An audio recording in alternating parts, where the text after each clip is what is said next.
Unforgettable stories out of Western Jamaica from the scrapbooks of Adrian Freighter. As lawlessness continues to take a hold in Western Jamaica, which was once the peaceful side of the island, more and more people are expressing the view that our youngsters do not have enough good role models to emulate. Personally, I have rejected that sentiment long ago because I know it is not true. There are more than enough good role models in the region. What is wrong is that we are not highlighting them and bringing them to the attention of the new generation, using their success stories to inspire others. In fact, I believe it's a colossal shame that we have our role models walking the streets of Western Jamaica daily without being recognized for their accomplishments by the new generation of youngsters. How many of our youngsters know that Theodore Tapper Whitmore scored both goals in Jamaica's only World Cup win, 2-1 win over Japan at France 98? How many of our youngsters know that former Jamaica Spring Queen, the Honourable Merlin Ottey, who was born in Hanover, is still the holder of the world 200-meter indoor world record? How many of our youngsters know that St. James produced two brothers who played national cricket for Jamaica in France and Lawrence Cunningham? How many of our youngsters know that Janelle Fowler-Reid, the captain of Jamaica's powerful Sunshine Girl netball team, is a product of Western Jamaica, a former student of St. James High School? Outside of sports, how many of our youngsters know that A.J. Boots Brown, the lead singer for Jamaica's top show band Third World, is a son of St. James? And so is the band's drummer, Tony Rupshan Williams. In the area of politics, the West also has the distinction of producing two of Jamaica's Governor General, Sir Clifford Campbell out of Westmoreland, who was Jamaica's first native Governor General, and Sir Howard Cook out of St. James. The region also produced two Prime Ministers, Sir Alexander Bustamante out of Hanover, who was the first Prime Minister of independent Jamaica, and Sir P.J. Patterson, who could be shared between Hanover, Westmoreland and St. James. In this edition of Lest You Forget, I will be looking at a man who I would consider to be the ultimate role model, Steve Bucknor, a man who rose from humble beginnings to become an iconic figure in the world of sports. I will be looking at Bucknor and his achievements through a story I wrote for the Gleaner, which was published on the 15th of May 1996 under the headline Bucknor, the All-Rounder, Successful Sportsman and Role Model. The story read as follows. In an era in which good role models are hard to find, the sporting achievements of the Honourable Steve Bucknor, OD, and the humility with which he handled his success clearly sets him apart as an individual whose exemplary life is worth emulating.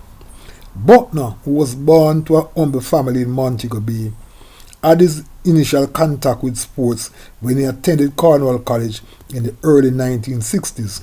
My natural sporting talent was quickly spotted, and I was drafted into the school's Colts football squad as a goalkeeper and the cricket team as an all-rounder, said Bucknor. After a successful stint at the school's junior level, Bucknor's talent exploded during his senior years as he evolved into one of CC's most successful and versatile sportsmen of all times. While doing very well academically, he excelled in cricket, football and athletics. As CC's first choice goalkeeper in 1962, Bucknor was selected for the Alder Costa team. In 1963, he was a member of the CC team that won the Da Costa Cup and Olivia Shield. In 1964, he represented the national all-school team, which played to a 1-1 draw against a Brazilian juvenile team. Bucknor shone with both bat and ball as a cricketer. He was appointed vice-captain of the 1964 Cornwall College team and was elevated to the captaincy in 1965, his final year at school. He was also an integral part of CC's athletics team to both the 1964 and 1965 Boys Athletics Championships. In addition to leading the 1965 team to the rural school title, Bucknor crowned himself in personal glory by winning the Class 1 high jump. After graduating from school, Bucknor represented Montego Bay Boys Club in domestic cricket and football. He went on to distinguish himself for St. James, representing the parish in cricket, football and athletics. Work commitments took him to Manchester and St. Elizabeth, where he represented both parishes in cricket. Bucknor's career as a football coach started by chance in 1967. While at a youth camp in Manchester, he was asked to work with the St. Elizabeth Technical High School football team for a day. At the end of the day, the school administrators were so impressed with him that they immediately offered him a coaching job. At Stets, he quickly made his mark as a coach, guiding the school to the 1969 Da Costa Cup final. In addition to the football team, he was also given the task of coaching the cricket and athletics teams. After a 4-year stint at Stets, Bucknor moved to Russell's High School, where he coached the Da Costa Cup and Headley Cup teams. However, real success evaded him until he returned to his alma mater in 1981. In his first season at Cornwall College, Bucknor brought instant glory, guiding the school to their first Da Costa Cup and Oliver Shield titles in 19 years. As if that was not enough, he retained the Da Costa Cup the following year.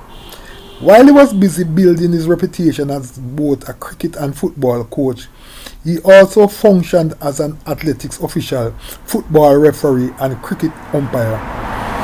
Similarly to coaching, Bucknor became a referee totally by chance. Back in 1964, I was picked out of a crowd at Jarrett Park to referee a game, and I've been doing it ever since, said Bucknor. Bucknor, who has been voted Jamaica's Referee of the Year on numerous occasions, became a certified referee in 1972.